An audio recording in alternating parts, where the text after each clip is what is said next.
ketika si Kopit singgah di negeri Blang-Blang. Dikisahkan kenyamanan rakyat negeri Blang-Blang sejak 14 Maret lalu mulai terusik. Kenapa? Karena ada oknum yang tak bertanggung jawab membuat kegaduhan. Aktivitas rakyat desa pada Nau Selalu disingkat PNS terganggu. Rakyat di desa kontrakan juga terganggu tuh. Seniman-seniman terganggu. Bahkan wajah rakyat negeri pun sudah berubah. Kenapa? Wajah mereka ditutup sehelai kain sehingga wajah satu dan lainnya nggak saling kenal. Hehehe. Pokoknya semua sendi kehidupan terganggu deh. Loh, kok gara-gara oknum ini semua terganggu? Lalu pada kemana pasukan keamanan istana disingkat Paskamis? Masa sih cuma menangkap oknum ini saja nggak mampu? Kalau 303 kok hafal betul? Bahkan bisa digilir kok. Sekarang si A, besok si B. Lalu yang lain diberikan kesempatan mengumpulkan uwi lebih banyak untuk santapan bulan depan. Dan begitulah berikutnya. Entah sampai kapan sandiwara ini akan berakhir.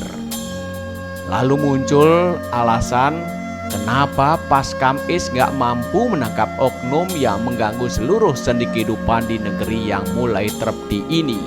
Jawabannya, karena oknum ini bersifat maya-maya. Dewa ya, Buddha ya juga. Hehehe. Semilir berembus ada balian sakti yang membisiki petinggi Paskamis.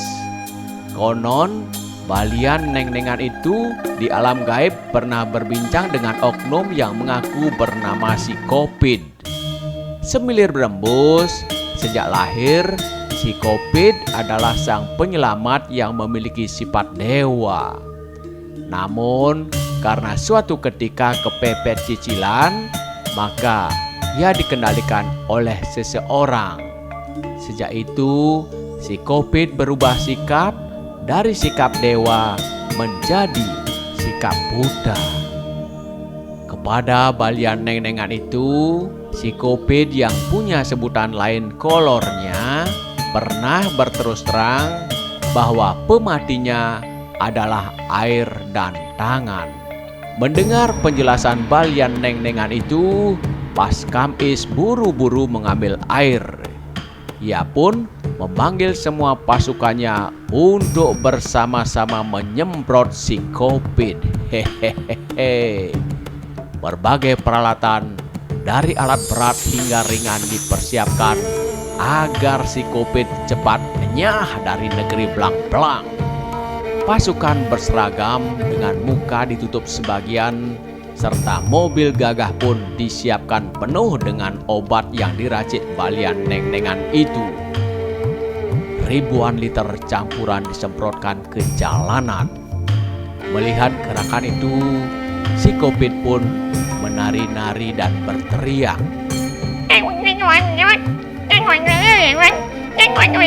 Loh, apa artinya si Kopit? Apa itu? Apa itu? Itu artinya gak kena, gak kena, gak kena, gak kena.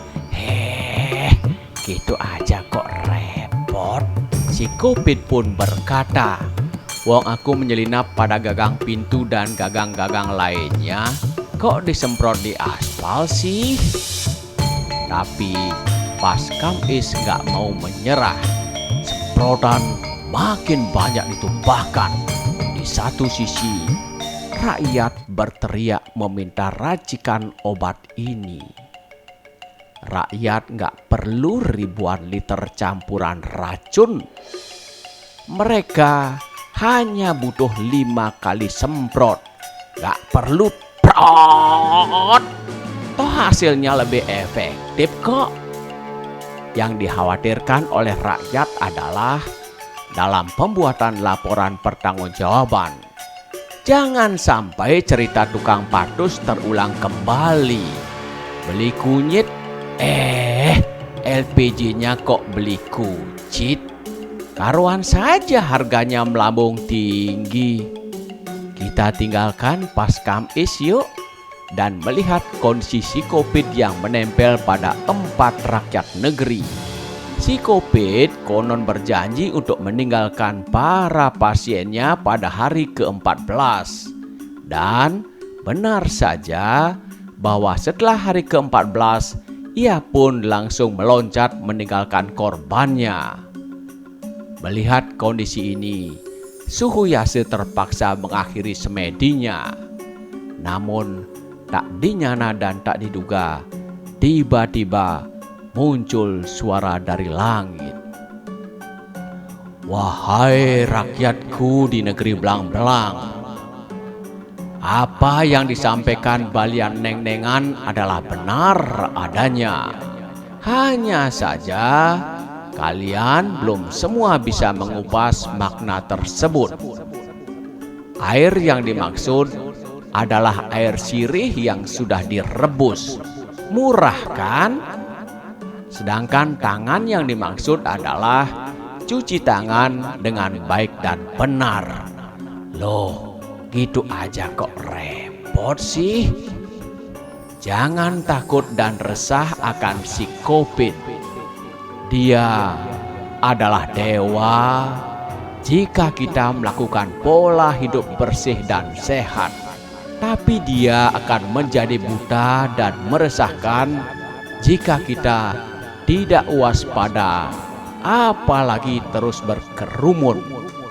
Lalu suara dari langit itu juga mengingatkan bahwa keadaan ini tak lebih dari abulan pitung dina. Ia pun mengingatkan kepada rakyat negeri bahwa si Covid yang diibaratkan buta kala tidak mutlak sebagai makhluk jahat. Ia bukan sebagai musuh atau sesuatu yang seharusnya tak ada di antara manusia. Ia adalah bagian dari rangkaian penciptaanku yang lahir dari sangkan Paraning Dumadi. Tanpa kehadiran si Covid, tidak akan ada yang disebut sebagai kewaspadaan. Tak ada kebiasaan mencuci tangan, tak akan ada keheningan, tak akan ada istilah daring, tak akan ada angkatan Covid-19 melalui jalur corona yang lulus tanpa ujian, tak akan ada pemandangan dagang canang tengah tepet, tak akan ada dagang nasi kuning tengah tepet, takkan ada PHK yang diizinkan, takkan ada para medis yang mengundurkan diri, dan takkan ada rakyat di desa Pade Nau Selalu dan rakyat di desa kontrakan yang menerima gaji buta dilegalkan. Iya enggak? Khusus untuk juru surat, ku ingatkan lagi, walaupun pusat kerajaan memperkenankan pemanfaatan anggaran sesuai kebutuhan, namun jangan sekali-sekali membuat pertanggungjawaban seperti tukang patus. Membeli kunyit, SPJ yang muncul jadi membeli kucit. He. Tim Pemberitaan Radio Guntur.